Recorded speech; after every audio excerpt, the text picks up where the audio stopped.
Hello student, यहाँ पे question है angle theta is gradually increased as shown in figure for the given situation match the following two columns. तो column one में पहले ए और B की मैं बात करता हूँ, ठीक है। उसके बारे में हम डिस्कस करते हैं। सबसे पहले देखिए, थीटा इक्वल टू 0 डिग्री पे क्या होगा, इंक्लाइन होगा ही नहीं।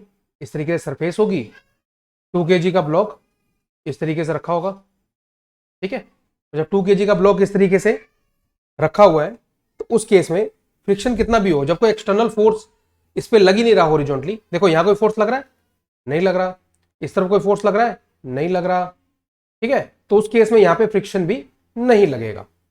बात क्लियर है। तो अगर हम ए को मैच करें, ए को अगर मैं मैच करता हूं तो उसका आंसर होगा एस, नन ऑफ दिस, यानी कि इनमें से कोई भी आंसर, कॉलम सेकंड में जो 10 न्यूटन, 10√3, 10/√3, उनमें से कोई भी आंसर नहीं होने वाला है ना। चलिए, ये तो हो गया ए का। बी का एक्सप्लेनेशन क्या होगा, थीटा इक्वल टू 90 डिग्री। अरे बाबा, थीटा इक्वल टू 90 डिग्री मतलब इंक्लाइन ऐसा हो जाए।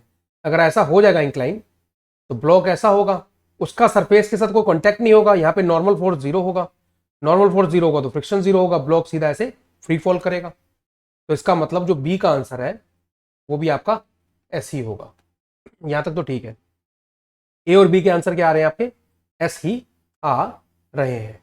अब हम बात करते हैं सी की, force of friction when theta equal to 30 degree. पर उससे पहले हम एंगल ऑफ रिपोज निकालते हैं। एंगल ऑफ रिपोज क्या होता था, एंगल ऑफ रिपोज वो एंगल है जिस पे block just start sliding on a rough incline plane.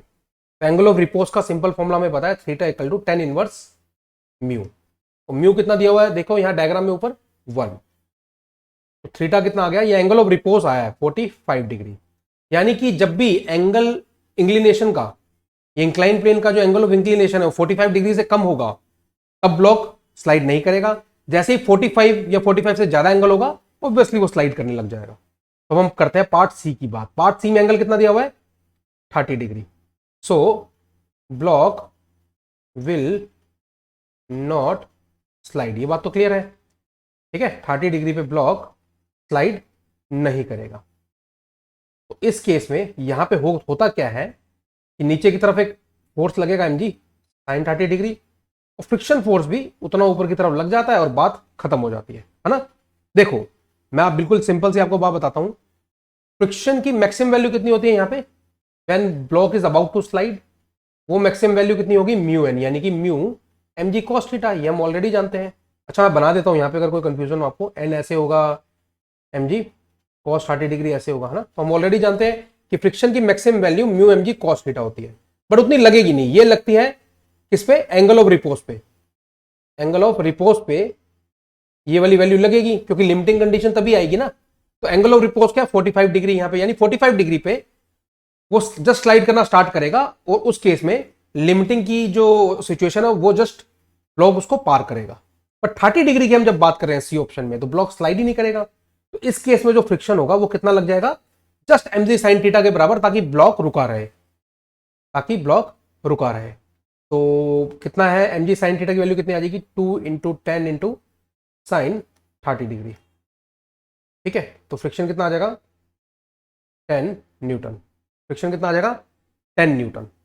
तो सी ऑप्शन जो हमारा है वो किससे मैच कर रहा है, पी से। 10 न्यूटन आंसर आ रहा है हमारा। बात क्लियर है। अब हम बात करते हैं डी की।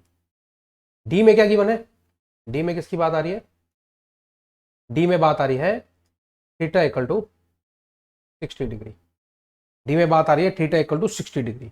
अब ये जो है ना, this is greater than angle of repose, है ना। तो ब्लॉक नीचे की तरफ स्लाइड करेगा। तो इस सिचुएशन में क्या होने वाला, मैं आपको बताता हूं कि mg साइन थीटा एक्ट करेगा 60 डिग्री पे, ऊपर की तरफ जो फ्रिक्शन लगेगा वो मैक्सिमम लगता रहेगा, म्यू mg cos थीटा। बात क्लियर है। बट ऑब्वियसली जब एंगल ऑफ रिपोज क्रॉस होता है तो mg sin थीटा की value mu mg cos theta से बहुत बड़ी हो जाती है। यही तो कॉन्सेप्ट है एंगल ऑफ रिपोज में। तो अब यहां पे लेकिन जो फ्रिक्शन लग रहा है 60 डिग्री पे, वो लगेगा म्यू mg cos थीटा। तो वैल्यू पुट करते हैं, म्यू हो गया 1, मास हो गया 2, ये हो गया 10 इंटू कॉस 60 डिग्री। बात क्लियर है। तो 20 cos 60 कितना हो गया, साइन 30, 1/2। यहाँ पे भी फ्रिक्शन कितना एक्ट कर रहा है, 10 न्यूटन। कितना एक्ट कर रहा है, 10 न्यूटन। तो ये बात बिल्कुल क्लियर है, ठीक है, कि डी पार्ट में भी 10 न्यूटन आंसर आ रहा है। तो पार्ट डी का भी जो आंसर आ रहा है हमारा वो कितना आ रहा है, इसके बराबर आ रहा है पी नॉट बराबर, हम मैच कर रहे हैं, मैच द कॉलम्स का क्वेश्चन है। तो कॉलम 1 और कॉलम 2 को जब हमने मैच किया तो हमें कुछ ऐसा रिजल्ट मिला है ना। So this is the result, और ये सब यहाँ पे मैंने आपको सोल्यूशन बताए हैं। I hope I have answered your question. Thank you.